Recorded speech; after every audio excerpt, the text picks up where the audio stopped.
आज के इस सत्र में आप सभी का स्वागत है। आज हम क्षितिज भाग 2 के पाठ 2 का अध्ययन करेंगे। क्षितिज भाग 2 का पाठ 2 है वो तुलसीदास है। तो तुलसीदास जी द्वारा रचित आज हम कुछ पंक्तियों को, कुछ छंदों को पढ़ेंगे। तुलसीदास जी का जन्म उत्तर प्रदेश के बांदा जिले के राजापुर गांव में सन 1532 में हुआ था। यानी कि साल 1532 में इनका जन्म जो है वो उत्तर प्रदेश में माना जाता है। कुछ विद्वान उनका जन्म स्थान सोरों जिला एटा भी मानते हैं। यानी कि कुछ जो विद्वान है वो इनका जन्म जो है बांदा जिले के राजापुर गांव में मानते हैं, वहीं कुछ विद्वान जो है इनका जन्म एटा जिला के सोरों में मानते हैं। इसको लेकर के थोड़े से मतभेद हैं विद्वानों में। तुलसी का बचपन बहुत संघर्षपूर्ण था, यानी कि बहुत गरीब परिवार से आते थे ये, और बहुत संघर्ष के साथ, बहुत स्ट्रगल के साथ इन्होंने अपना बचपन गुजारा था। जीवन के प्रारंभिक वर्षों में ही माता पिता से उनका बिछोह हो गया था। यानी जब ये बहुत छोटे थे तभी इनके माता पिता स्वर्ग सिधार गए थे। कहा जाता है कि गुरु कृपा से उन्हें राम भक्ति का मार्ग मिला। तो अपनी गुरु की कृपा से, जिनके यहाँ वो सीखने जाया करते थे, जिनके यहाँ वो ज्ञान, जिनके यहाँ वो साधना की सीख लेते थे, उनके द्वारा ही उनके अंदर राम भक्ति का मार्ग मिला। उन्होंने राम भक्ति का मार्ग प्राप्त किया, उनके अंदर राम भक्ति का समावेश होता है। वे मानव मूल्यों के उपासक कवि थे। यानी कि वो राम की भक्ति करने के साथ साथ मानव मूल्यों के उपासक थे। यानी कि जो मोरल वैल्यूज होते हैं लोगों के, उसके वो उपासक थे। और उनका मानना था कि लोगों के अंदर वैल्यूज होने चाहिए और मोरल वैल्यूज पे ही ये दुनिया चलनी चाहिए। राम भक्ति परंपरा में तुलसी अतुलनीय है। यानी कि राम भक्ति की जो परंपरा होती है उसमें तुलसी अतुलनीय है, उनके तुलना में और कोई नहीं है। राम भक्ति वास्तव में जो कविता लिखी गई भक्ति काल में, उसको दो भागों में बांटा गया। पहला संत कवि, दूसरे जो है हमारे वो हो गए सूफी कवि। तो संत जो थे वो ज्ञान की बातें करते थे और सूफी कवि जो थे वो प्रेम की बातें करते थे। अब ज्ञान की और भक्ति की बात करने वाले जो संत कवि हैं वो भी दो तरीके से भक्ति की बात किया करते थे। एक सगुण भक्ति धारा, दूसरा निर्गुण भक्ति धारा। यानी कि सगुण में जो होते थे वो भगवान की पूजा करते थे, जो एक भगवान की पूजा करते थे। वहीं निर्गुण में जो है वो किस चीज की पूजा किया करते थे, वो एक शक्ति की पूजा किया करते थे, एक थॉट की पूजा किया करते थे। तो जो तुलसीदास जी हमारे, ये भक्ति काल के सगुण भक्ति धारा के राम भक्त कवि हैं। तो रामचरितमानस कवि की अनन्य राम भक्ति और उनकी सृजनात्मकता कौशल का मनोरम उदाहरण है। अब ये राम भक्त कवि हैं, हमें पता कैसे चलता है? तो इनकी जो रचना थी रामचरितमानस, जिसमें इन्होंने पूरे रामायण को हिंदी की पदावली में लिखा, उससे पता चलता है ये कितने बड़े राम भक्त थे। उनके राम मानवीय मर्यादाओं और आदर्शों के प्रतीक हैं, जिनके माध्यम से तुलसी ने नीति, स्नेह, शील, विनय, त्याग जैसे उदात्त आदर्शों को प्रतिष्ठित किया है। तो तुलसी के जो नाम राम हैं, जो रामचरितमानस में हमें दिखते हैं, वो वास्तव में मानवीय मर्यादाओं और आदर्शों के प्रतीक हैं। मानवीय मर्यादा यानी कि जो ह्यूमन वैल्यूज हैं, जो ह्यूमन मोरल वैल्यूज हैं, और जो आदर्श हैं, जिस तरीके से हमें अपना जीवन जीना चाहिए, जिस तरीके से एक मनुष्य को अपना जीवन जीना चाहिए, उसकी झलक हमें रामचरितमानस में मिलती है। और तुलसी जो है उन अपने राम के माध्यम से नीति, स्नेह, शील, विनय, त्याग जैसे जो आदर्श हैं उनको प्रतिष्ठित करते हैं। किस तरीके से लोगों में प्यार होना चाहिए, स्नेह होना चाहिए, शील होना चाहिए, विनय होना चाहिए, त्याग होना चाहिए। रामचरितमानस उत्तरी भारत की जनता के बीच बहुत लोकप्रिय है। मानस के अलावा कवितावली, गीतावली, दोहावली, कृष्णा गीतावली और विनय पत्रिका आदि इनकी प्रमुख रचनाएं हैं। यानी रामचरितमानस इनकी सबसे प्रमुख रचना है और सबसे फेमस रचना है, जो सबसे ज्यादा प्रसिद्ध है। परंतु इसके अलावा भी कवितावली हो गया, गीतावली हो गया, दोहावली हो गया, उसके बाद कृष्ण गीतावली और विनय पत्रिका जैसे जो इनकी रचनाएं हैं वो भी प्रमुख हैं और वो भी प्रचलित हैं। अवधी और ब्रज दोनों भाषाओं पर उनका समान अधिकार था। सन 1623 में काशी में उनका देहावसान हुआ। यानी कि ये दो भाषाओं में लिख रहे थे। हिंदी के जो समानांतर और हिंदी के जो अंग के रूप में दो भाषाएं उस वक्त पनप रही थी, अवधी और ब्रज। इन दोनों ही भाषाओं में जो है तुलसीदास जी लेखनी कर रहे थे। और 1623 ईस्वी में इनका स्वर्गवास हो जाता है। तुलसी ने रामचरितमानस की रचना अवधी में और विनय पत्रिका तथा कवितावली की रचना ब्रज भाषा में की थी। उस समय प्रचलित सभी काव्य रूपों को तुलसी की रचनाओं में देखा जा सकता है। यानी कि जितने भी काव्य रूप थे, जैसे छंद, दोहे इत्यादि, तो उस वक्त पे जितने भी कविता के प्रचलित रूप मौजूद थे, वो सभी तुलसीदास की रचनाओं में हमें देखने को मिलते हैं। रामचरितमानस का मुख्य छंद चौपाई है तथा बीच बीच में दोहे, सोरठे, हरि गीतिका और अन्य छंद पिरोए गए हैं। यानी कि रामचरितमानस मुख्यतः तो छंद चौपाई है, परंतु बीच बीच में इसमें दोहे भी मिलते हैं। चौपाई कहते हैं 4 लाइन के छंद को और दोहे कहते हैं 2 लाइन के। उसी प्रकार से सोरठे होता है, हरि गीतिका होता है और अन्य जो छंद लिखने की कलाएं हैं, जो छंद लिखने के रूप हैं, उन सभी रूपों को उन्होंने रामचरितमानस में शामिल किया है। विनय पत्रिका की रचना गेय पदों में हुई है और कवितावली में सवैया और कवित छंद की छटा देखी जा सकती है। उनकी रचनाओं में प्रबंध और मुक्तक दोनों प्रकार के काव्यों का उत्कृष्ट रूप है। तो काव्य शास्त्र के जितने भी रूप मौजूद रहे उस काल में, उन सभी का उपयोग करते हुए रामचरितमानस में या फिर अपने अन्य जो उनकी रचनाएं थी, तुलसीदास जी ने इस्तेमाल किया है। तो अब हम इस पाठ के ऊपर आते हैं, जिसका नाम है राम लक्ष्मण परशुराम संवाद। यह जो संवाद है, यह तब स्थापित हुआ जब श्री कृष्ण ने सीता के स्वयंवर में जाकर के शिव का धनुष तोड़ दिया। तो जैसे ही श्री राम जो है वो धनुष तोड़ते हैं और ये खबर जो है आग की तरह चारों तरफ फैल जाती है कि शिव जी का जो धनुष था वो एक राजकुमार ने तोड़ दिया है स्वयंवर में आकर के। यही बात जब तेजी से फैलते फैलते परशुराम के पास पहुंचती है तो अत्यंत क्रोधित हो जाते हैं। परशुराम जो थे वो एक ब्राह्मण थे और बहुत बड़े योद्धा भी थे। उन्होंने कई जगह पे क्षत्रियों का नाश किया था और नाश करने के बाद यानी क्षत्रियों से युद्ध किया, उनको हराया और वो जमीन ब्राह्मणों को दे दी राज करने के लिए। तो इस प्रकार से परशुराम जी जो है एक बहुत बड़े योद्धा के रूप में मौजूद हैं और याद किए जाते हैं। तो जब परशुराम को पता चला कि उनके गुरु शिव की धनुष को तोड़ दिया गया है, तो वो गुस्से में स्वयंवर में पहुंचते हैं और अपना गुस्सा जाहिर करते हैं कि जिसने भी ये तोड़ा है उससे मेरा युद्ध होगा और वो मारा जाएगा। तो जब वो वहां पहुंचते हैं तो वहां पर उनके लक्ष्मण जी और राम जी के बीच में बातचीत होती है और उस बातचीत को इस कविता में, इन पंक्तियों में तुलसीदास जी ने हमारे सामने प्रस्तुत किया है। तो तुलसीदास जी के माध्यम से, तुलसीदास जी के लिखे रामचरितमानस के इस हिस्से के माध्यम से आज हम लोग राम, लक्ष्मण और परशुराम के बीच हुए वार्तालाप को, संवाद को जानने की कोशिश करते हैं। नाथ शंभु धनु भंजनी हारा, होई ही केहू एक दास तुम्हारा। आयेसु काह कहिया किन मोही, सुनी रिसाई बोले मुनि कोही। सेवकु सो जो करे सेवकाई, अरि करनी करी करिया लड़ाई। सुनहु राम जेहि शिव धनु तोरा, सहस बाहु समसो रिपु मोरा। सो बिलगाऊ बिहाई समाजा, नत मारे जइहे सब राजा। सुनी मुनि वचन लखन मुस्काने, बोले परसु धरहि अवमाने। बहु धनु ही तोरी लड़िकाई, कभू नासी रिस किन्हीं गोसाई। यही धनु पर ममता की हुई हेतु, सुनी रिसाई का भृगुकल केतु। रे नृप बालक काल बस बोलत तो ही न संभार, धनु ही सम रिपुरारी धुन, बदित सकल संसार। तो पंक्ति कुछ इस प्रकार शुरुआत होती है कि नाथ शंभु धनु भंजनी हारा। नाथ यानी कि हे राम, नाथ यहां राम को कहा गया है कि हे राम, जिसने भी शंभु धनु को भंजन किया, भंजनी हारा यानी तोड़ा, तोड़ा या फिर भंजन किया। शंभु कहते हैं हम लोग शिव को, तो शिव धनु यानी शिव का धनुष। तो परशुराम कहते हैं कि हे राम, जिसने भी शिव धनुष को तोड़ा है, माफ कीजिएगा, श्री राम कहते हैं नाथ यानी कि परशुराम जी से, नाथ यहां परशुराम जी को कहा गया है।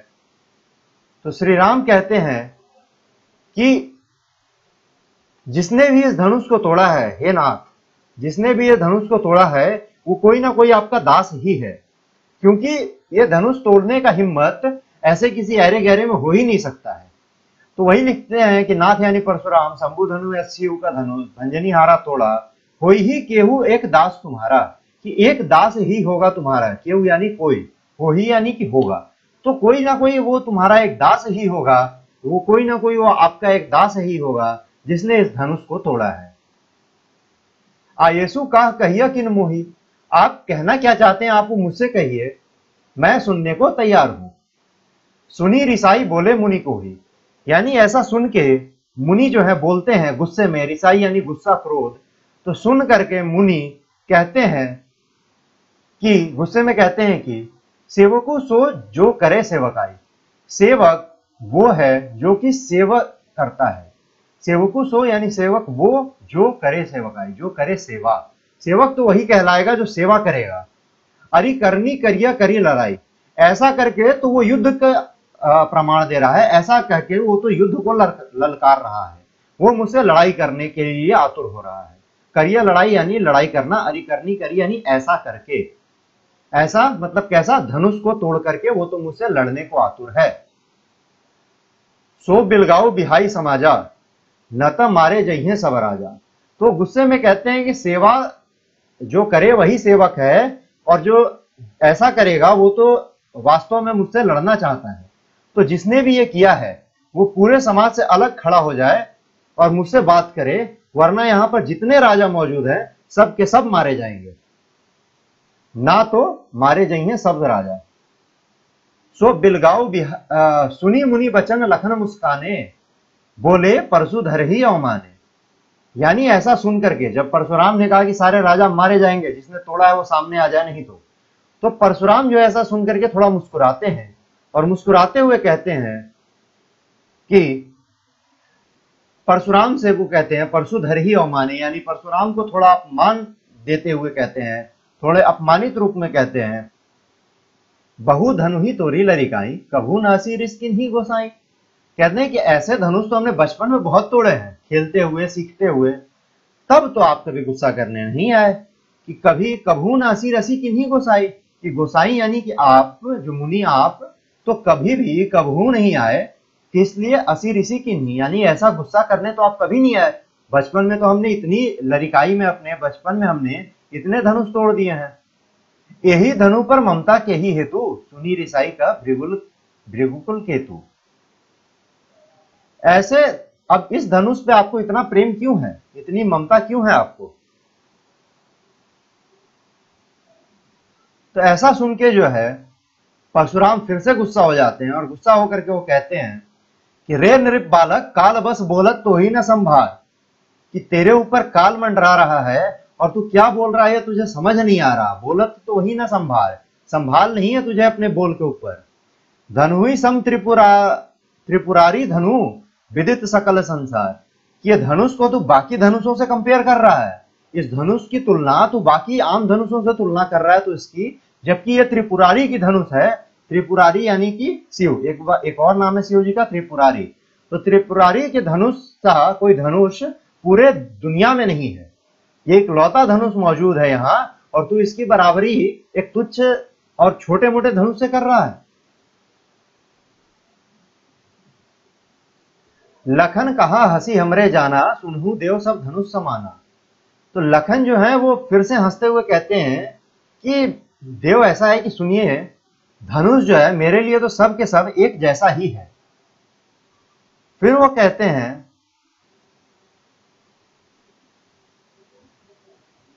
कि का क्षति लागू जनु धनु तोरे, देखा राम नयन के भोरे। तो लखन कहते हैं कि हमारे लिए तो ये सब धनुष समान है, अगर कोई टूट भी गया तो उससे क्या लाभ और क्या नुकसान, हमें तो इससे कोई फर्क पड़ता ही नहीं है। तो उसके बाद जो है देखा राम नयन के भौरे, जो श्री राम है वो थोड़ी तिरछी नजर करके लक्ष्मण को देखते हैं और उनको शांत रहने के लिए कहते हैं। छुअत टूट रघुपति हूं न दोसु, मुनि बिनु काज करिया कतरोसु। तो कहते हैं लक्ष्मण फिर से वो राम को अनदेखा कर देते हैं, राम के नजर को, और कहते हैं कि ये तो रघुपति के छूने से ही टूट गया, उन्होंने तो इसे उठाया भी नहीं है, मात्र छूते ही टूट गया, तो इसमें उनका कोई दोष थोड़ी है। तो मुनि बिनु काज करिया कतरोसु, तो मुनि आप तो बिना काज के यानी बिना काम के यानी बिना किसी मतलब के ही रोसु हो रहे हैं, यानी क्रोधित हो रहे हैं, इसमें क्रोधित होने वाली कोई बात नहीं है। बोले चिते परसु की ओरा, रे सठ सुने ही सुभाव न मोरा। अब ऐसा सुन करके जो है उनका जो गुस्सा है वो फिर से 7वें आसमान पे पहुंच जाता है, परशुराम जी का गुस्सा, और वो कहते हैं कि मेरे फरसे की ओर देख, बोल चिते परसु की ओरा। अपने फरसे की ओर देखते हुए वो कहते हैं कि ये देख और तू सोच कि मेरा गुस्सा कहां है। रे सठ सुनहि स्वभाव न मेरा, कि तुझे अभी तक मेरा स्वभाव पता नहीं है, तुझे अभी तक मेरे गुस्से से मुलाकात नहीं है, भेंट नहीं है। बालकू बोली बधो नहीं तो ही, केवल मुनि जड़ जाने ही मोही। यानी बालक समझ के, बालक बोली समझ के तुम्हारा वध मैंने नहीं किया अभी तक, वरना तुम्हारा गला काट देता। मैंने तुम्हारा वध नहीं किया केवल बालक समझ के, और तुम मुझे जो है केवल मुनि समझने की गलती कर रहे हो। एक आम मुनि समझने की, एक आम संत समझने की तुम मुझे गलती कर रहे हो। बाल ब्रह्मचारी अति को ही, विश्वविदित क्षत्रिय कुलद्रोही। भुजबल भूमि भूप बिन्हू किन्ही, विपुल बार मही देव हैं दीन्ही। कहते हैं कि मैं बाल ब्रह्मचारी हूं और अति कोही हूं, यानी बहुत क्रोधी हूं। कोही यानी क्रोधी।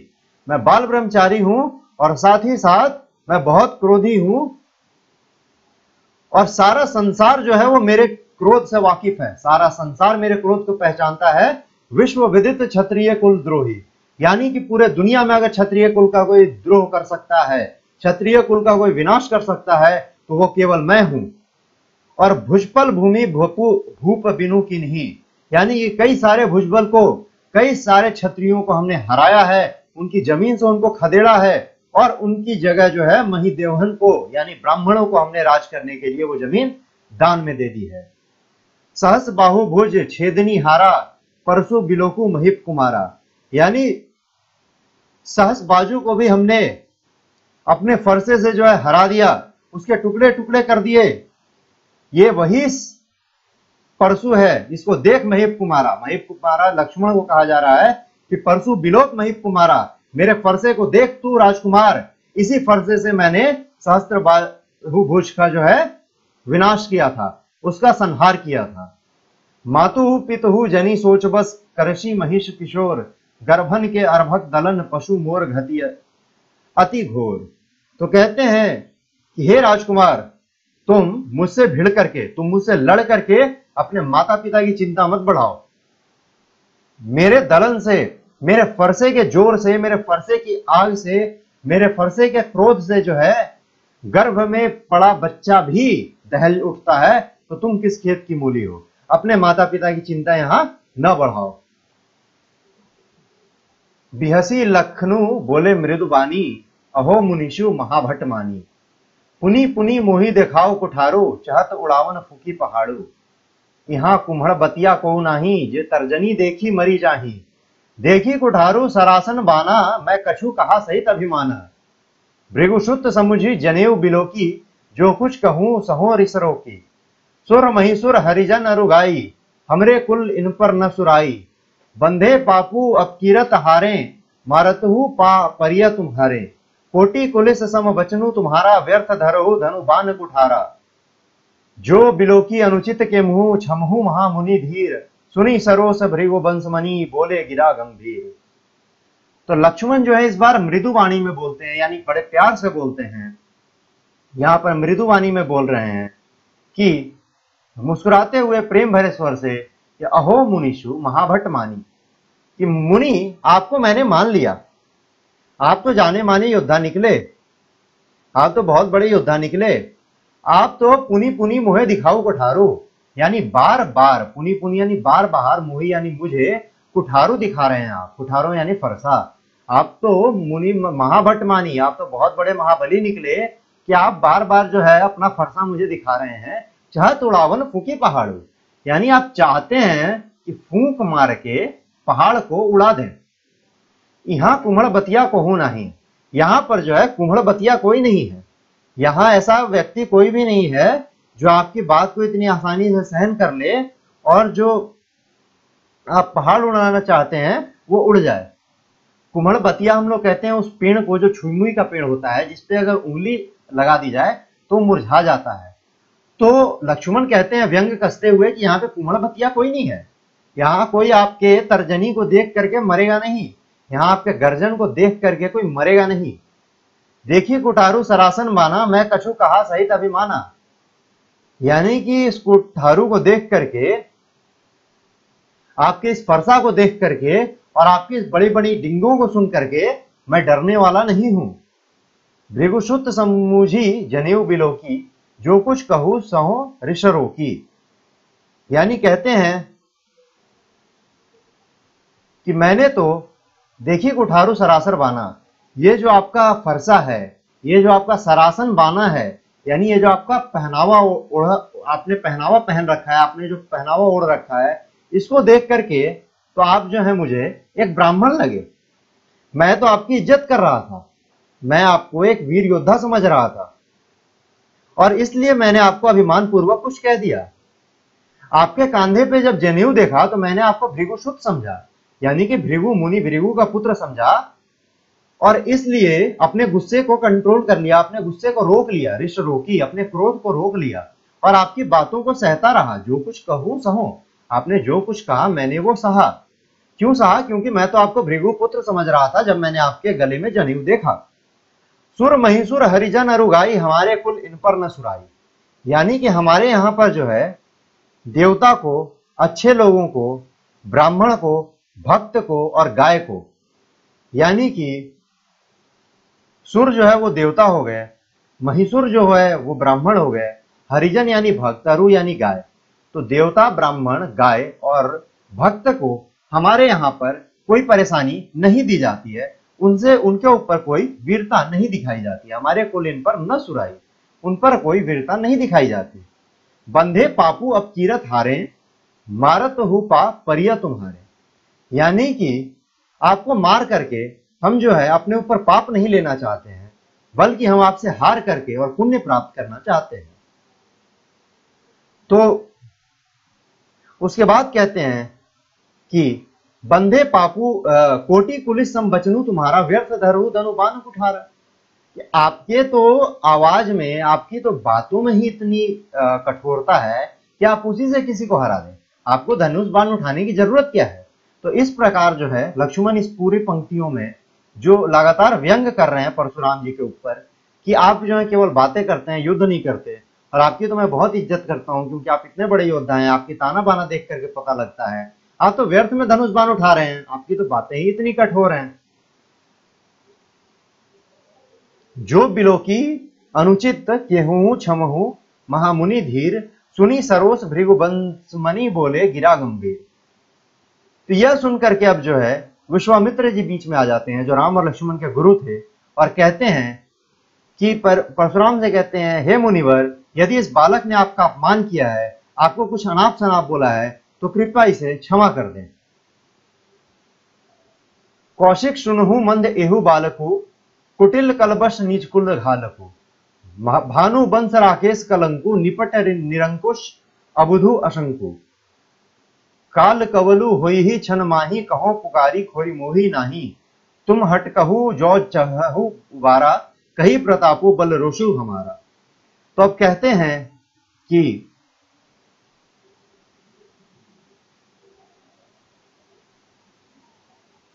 हे विश्वामित्र, यह बालक बहुत ही मंद बुद्धि का मालूम होता है। कि कौशिक सुनहु, कौशिक यानी विश्वामित्र जी को कहा गया है कि कौशिक सुनो, ये जो बालक है, येहू बालक, ये बहुत ही मंद बुद्धि का हमें नजर आता है। कुटिल कालबश निज कुल घालको, ये जो है अपने काल का नाश कर देगा। इसके पास काल के नाश करने के अलावा और कुछ नहीं है, क्योंकि यह मूर्ख है, क्योंकि यह उदंड है, क्योंकि इसके पास तमीज नहीं है।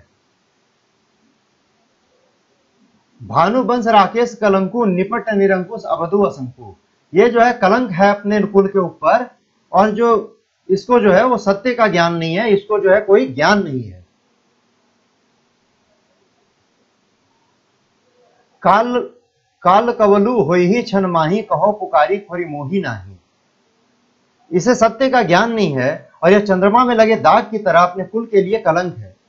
इसको काल ने घेर रखा है। ठीक है, उसके बाद लिखते हैं कि काल कवलु होई ही छन माही, कि मैं चाहूं तो क्षण भर में इसका अंत कर सकता हूं।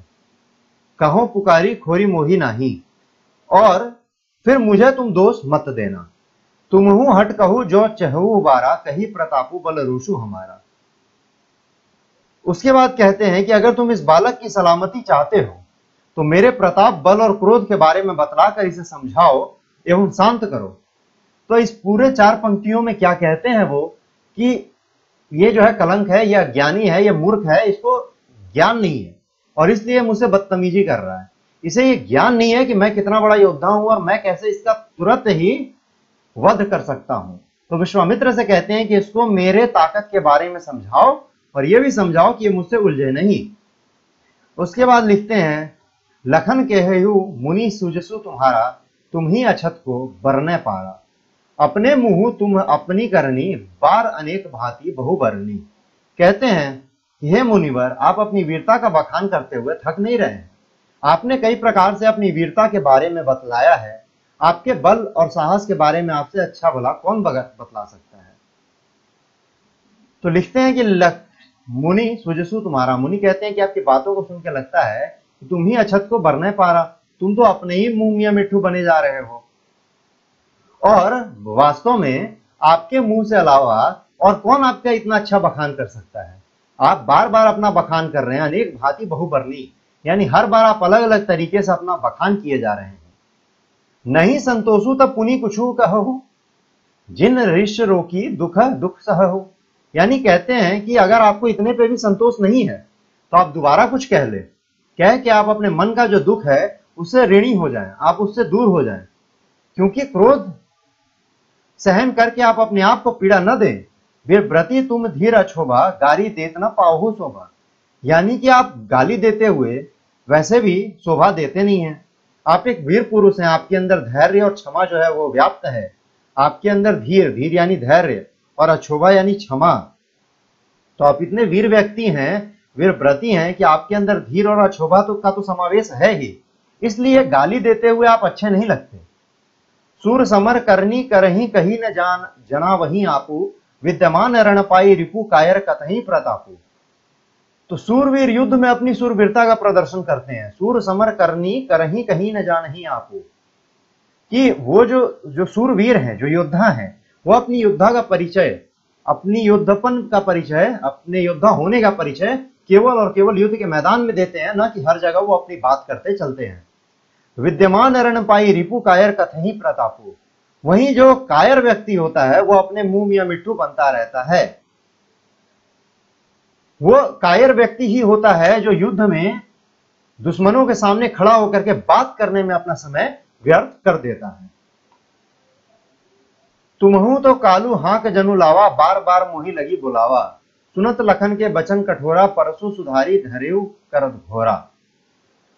तो आगे बोलते हैं कि तुम तो काल हाक जनु लावा, तुम तो काल को लेकर के आए हो और ऐसा आप मुझे बार बार कह रहे हैं, ऐसा आप मुझे बार बार धमकी दे रहे हैं कि आप जो है मेरे लिए काल बन करके आए हैं। परंतु जब वो सुनते हैं ऐसे कठोर वचन, जब परशुराम सुनते हैं लक्ष्मण के माध्यम से कठोर वचन, तो वो कहते हैं कि अब जनी देई दोसु मोहि लोहू, कटुबादी बालुक बज बुझोगु। कि अब जो है लोग, अब जनी यानी अब लोग मुझे दोष न दें, देई दोसु मुझे दोष न दें, क्योंकि ये बालक का जो वध है वो इसके कटु वचनों के कारण हो रहा है। मेरा कोई दोष नहीं है, मैंने इसको बहुत बार समझाया। तो जैसे ही लक्ष्मण जी कहते हैं कि आप तो मेरे लिए काल को हाँक के बुला रहे हैं, ऐसा लगता है कि आप बार बार हाँक लगा रहे हैं कि काल मेरा जो है वो मेरे पास आ जाए। तो ऐसे कठोर वचन सुन के, ऐसे व्यंगात्मक बातें सुन करके माफ कीजिएगा, तुलसीदास जी लिखते हैं कि परशुराम ने अपने फरसे को फिर से उठाया, पकड़ के, और गुस्से में उसे दिखाते हुए कहते हैं कि ये दुनिया जो है मुझे दोष ना दे, क्योंकि इस बालक का वध इसके कठोर वचनों के कारण हो रहा है। बालक बिलोकी बहुत में बाचा, अब एहू मर निहार भासाचा। कि बालक, इसको बालक समझ के मैंने इसको बहुत बारी माफ कर दिया है। बालकी बहुत में बाचा, बहुत माफ किया मैंने, लेकिन अब ये मरने को तैयार है। इसकी जो ललक है वो मरने के लिए ही है, इसकी जो ललक है वो मुझसे वध कराना ही चाहता है, और इसलिए अब मैं इसका वध करके ही मानूंगा, ये अब मरने योग्य हो चुका है। कौशिक कहा क्षमिया अपराधु, बाल दोषु गुण गण ही न साधु। यानी कौशिक जो फिर से विश्वामित्र जी कहते हैं कि इसके अपराध को क्षमा कर दीजिए, क्षमिया अपराधु, कि बालक के दोष को साधु थोड़ी गिना करते हैं। आप तो साधु हैं और साधु जो है बालक के दोषों पर ध्यान नहीं दिया करते।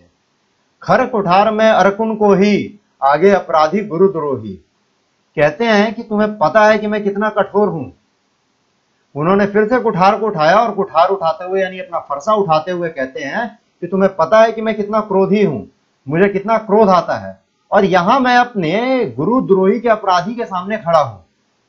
उत्तर देत छोड़ो बिनु मारे, केवल कौशिक शील तुम्हारे। और अगर आज मैं इस बालक को छोड़ रहा हूं तो केवल तुम्हारे कहने पे, केवल तुम्हारे अच्छे व्यवहार के कारण, नहीं तो आज इसका वध हो जाता। न तो यही काटी कुठार कठोरे, गुरही उरिन होतहु श्रम थोरे। कहते हैं कि नहीं तो यहीं पे मैं इसके धड़ को सर से अलग कर देता और अपने गुरु का जो ऋण है वो चुका देता, जो गुरु दक्षिणा का ऋण है मैं वो चुका देता। गादिशु न कह हृदय हसी मुनि ही हरियाय सूझ, अयमय खांड न उखमय उजहू न बूझ अबूझ। तो उसके बाद यह सुनकर विश्वामित्र जी जो है वो मन ही मन हंसने लगते हैं और सोचते हैं कि मुनि ने इनको हरिहरे सूझ लिया है, यानी कि आम क्षत्रिय सूझ लिया है। इनको पता ही नहीं है कि ये दोनों कितने बड़े पराक्रमी और कितने बड़े योद्धा हैं। अयमय खांड न उखमय अजहू न बूझ अबूझ, यानी कि इनको तो बूझ अबूझ के बीच का फर्क ही नहीं समझ आ रहा, कि इनको ये नहीं समझ आ रहा कि इसमें से कौन सा जो सामने खड़ा है वो वास्तव में उखमय नहीं है, यानी कि गुण का, वो गन्ने से बना गुड़ नहीं है, बल्कि यहाँ पे जो मौजूद हैं वो दो बहुत बड़े योद्धा हैं, बहुत बड़े सूरवीर हैं, बहुत बड़े पराक्रमी हैं, और वो उन्हें केवल एक साधारण क्षत्रिय समझने की भूल कर रहे हैं। कहेहु लखन मुनि सीलु तुम्हारा, को नहीं जान विदित संसारा। माता पिता ही उरुण भय के, गुरु ऋनु राह सोचो बड़जी। तो लखन जो है एक बार फिर से कहते हैं कि आपका जो है ये ऋण सचमुच बढ़ता जा रहा है, कि और ये भी कहते हैं कि मुनि शीलु तुम्हारा। लखन, हम तो आपके सील से, हम तो आपके व्यवहार से बहुत ज्यादा परिचित हैं। वो नहीं जान विदित संसारा, कौन है इस संसार में जो आपको नहीं जानता है? आपको तो सब जानते हैं। आपका जो सील स्वभाव है, आपका जो इतना प्रेम वाला स्वभाव है, इससे तो सभी परिचित हैं। और माता पिता उरिन भय के, यानी कि आप तो अपने माता पिता के ऋण से ऋणी हो चुके हैं, ऋणी हो चुके हैं। आपने तो उनका ऋण चुका दिया, आपने तो उनका कर्ज चुका दिया। गुरु ऋणु रहा सोचू बड़जी के, ये लेकिन अब ये जो गुरु का ऋण है, जो गुरु का आपके ऊपर गुरु दक्षिणा का जो कर्ज है, इसे चुकाना अत्यंत मुश्किल हो रहा है। सो जनू हमरे ही माथे काढ़ा। अब आपका जो ये गुरु ऋण बढ़ चुका है इतना ज्यादा, इसको आप मेरे सर पे ही मढ़ देना चाहते हैं। दिन चली जाए ब्याज बढ़, यानी दिन जैसे जैसे बढ़ता जा रहा है वैसे वैसे आपके गुरु ऋण का ब्याज बढ़ता जा रहा है, और इसलिए आपको चुकाने की बहुत जल्दी है। अब आनिया व्यवहारिया बोली, तुरंत देऊं मैं थैली खोली। यानी कि आप एक बार अच्छे से मांग कर तो देखें, आपको गुरु दक्षिणा में क्या चाहिए, मैं थैली खोल करके वो चीजें भर दूंगा, कि मैं बिना देर किए सारी धनराशि आपके ऊपर लुटा दूंगा। सुनी कटु बचन कठोर कुठार सुधारा, हाय हाय सब सभा पुकारा। यानी कि जब इस तरीके से कठोर व्यंग्य किया लक्ष्मण ने, तो जो परशुराम है वो एक बार फिर से गुस्सा हो जाते हैं, और गुस्सा होकर के वो दोबारा से फरसा उठा लेते हैं। और इस बार उनके क्रोध और फरसे को देख करके पूरे सभा में हाहाकार मच जाता है। भृगुवर परसु देखा बहु मोही, वृप बिचारी बचो नृप द्रोही। तो वो कहते हैं कि ये देख मेरा फरसा और ये देख मेरा क्रोध, और इससे जो है तुम अपने आप को बचाओ, ठीक है। उसके बाद लिखते हैं कि मिले न कबहू सुभट रन गाढ़े, द्विज देवता धर ही के बाढ़े। अनुचित कही सब लोगु पुकारा, रघुपति सह नहीं लखनऊ निवारे। तो ऐसा देख करके जो फिर से फरसा उठाते हैं परशुराम, उसके बाद लक्ष्मण कहते हैं कि आपके फरसे से मुझे कोई डर है ही नहीं। और यहां पर जो है ऐसा जब वो कठोर वचन कहते हैं कि मैं तो आपसे युद्ध करना ही नहीं चाह रहा था, मिले न कभू सुभट रणगाड़े द्विज देवता दहरी के बाड़े, मैं तो आपको देवता समझ के, ब्राह्मण समझ के कभी आपसे युद्ध करना ही नहीं चाह रहा था, लेकिन आपके इस फरसे को देख करके मुझे कोई डर भी नहीं लगता है। जब वो ऐसा कहते हैं और जब फरसा लेकर के परशुराम और ज्यादा गुस्से में हो जाते हैं तो पूरा के पूरा सभा जो है वो हाय हाय करने लगता है, लोग पुकारने लग जाते हैं, उन्हें डर लगने लग जाता है। अनुचित कही सबु लोगों पुकारे, रघुपति सह नहीं लखनऊ नवारे। यानी कि सब लोग जो है लक्ष्मण को गलत कहने लगते हैं कि आपको ऐसा नहीं बोलना चाहिए, और रघुपति यानी जो राम है वो लक्ष्मण को तिरछे नजरों से देख करके शांत रहने का इशारा करते हैं। लखन उतर आहुति सरिस भृगवर कोपु कृषाणु, बढ़त देखी जलसम बचन बोले रघुकुल बानु। इस प्रकार लक्ष्मण द्वारा कहा गया प्रत्येक वचन आग में घी की आहुति के समान था, और परशुराम जी को अत्यंत क्रोधित होते देखकर भी श्री राम ने अपने शीतल वचनों से उनके क्रोधाग्नि को शांत किया। तो इस प्रकार जो है राम लक्ष्मण परशुराम संवाद यहीं पे समाप्त होता है, जहां पे कि परशुराम जी के गुस्से में आने के बाद कि आखिरकार उनके गुरु के धनुष को तोड़ा किसने है, और धनुष तोड़ने वाले से बदला लेने के जोश में, बदला लेने के फिराक में वो वहां पहुंचते हैं, परंतु कुछ देर तक लक्ष्मण से अनबन होने के बाद कुछ खासा अनबन होता नहीं है, और फिर रघुकुल भानु यानी कि जो श्री राम है वो चीजों को निपटा लेते हैं आराम से बात करके, शांति प्रिय तरीके से। तो इस प्रकार हमारा पाठ आज यहीं समाप्त होता है। अगला हिस्सा शुरू करने से पहले यानी प्रश्न अभ्यास शुरू करने से पहले हमारे एजुकेशन कैंपस की यूट्यूब चैनल पर एनसीईआरटी की जितनी पुस्तकें हैं उन सभी के सॉल्यूशंस अच्छे तरीके से 100% आसान भाषा में समझाते हुए अपलोड किया जा रहा है हमारे ट्यूटर्स के द्वारा। ये कक्षा 5वीं से लेकर एक कक्षा 12वीं तक के सभी छात्रों और सभी एनसीईआरटी की किताबों के लिए है। इसके लिए आपको YouTube पर जाकर एजुकेशन कैंपस के चैनल को सर्च करना होगा, और फिर उसमें सब्सक्राइब करने के बाद आप एनसीईआरटी सॉल्यूशन की प्लेलिस्ट में जाकर के इसे सर्च कर सकते हैं। बहुत बहुत धन्यवाद। इसके बाद आता है हमारा प्रश्न अभ्यास। तो प्रश्न अभ्यास जो है वो हम अगले सत्र में करेंगे। आज के लिए इतना ही, अब मिलेंगे हम अगले सत्र में। तो तुलसीदास और राम लक्ष्मण संवाद तुलसीदास जी द्वारा रचित रामचरितमानस का हिस्सा राम लक्ष्मण संवाद के ऊपर, उसके प्रश्न अभ्यास के ऊपर चर्चा करेंगे। तब तक के लिए आप सभी का बहुत बहुत शुक्रिया।